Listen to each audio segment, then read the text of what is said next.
Okay, it's time to wrap up electromagnetism. We need, and to finish up what we were doing in our last class together. We were talking about James Maxwell.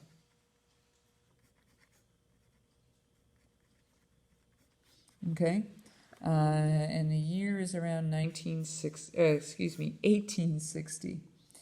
He's the guy that figured out that C is equal to 1 over mu O epsilon O, take the square root. Okay, so he predicted that even without wires, electric fields, that electric fields changing in time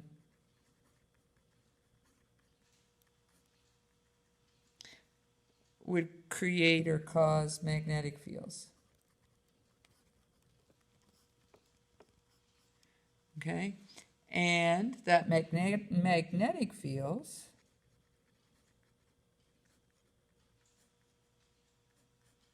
put an S on there, fields changing in time would produce electric fields.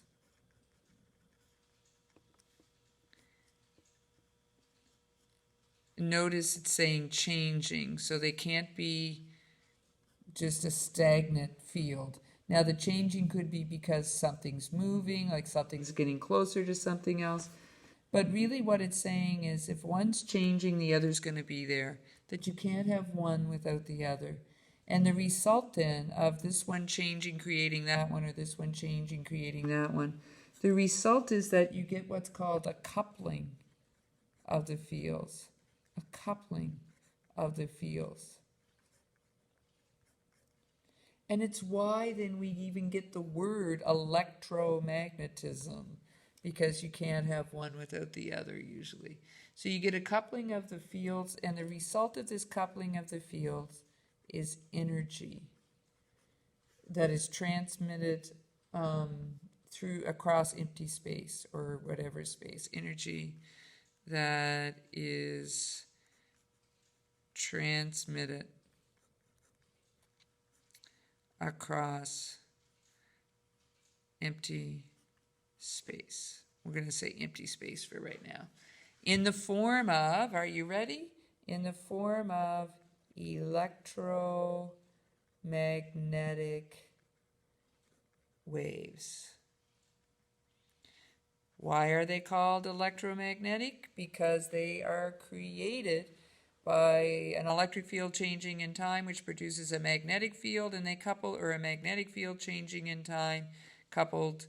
Okay, so electromagnetic waves that you learned about in grade 11 are waves that are created by all this stuff that we've been studying. Now, Maxwell has 4 really famous equations, and if I think of it, I'll wear my shirt to show you them the next time I see you. Okay, he has 4 really important equations that have all kinds of calculus in them, so you don't need to know them. But his theory and those equations led to a complete description of electricity and magnetism. Once they understood how one produces the other, they were then able to get a complete description of electricity and magnetism. And as a result, then there was a whole electrical boom.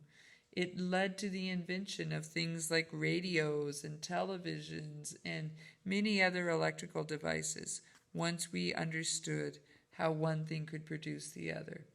If you remember from grade 11 physics, electromagnetic waves move through empty space at a speed of 2.9979, which you would have seen in class, times 10 to the 8th meters per second. You would have seen that today, which is we refer to it as the speed of light, but it's really the speed of all electromagnetic waves, not just visible light. Okay? And these waves can be created in 2 ways. They can be created if one has an accelerated charge.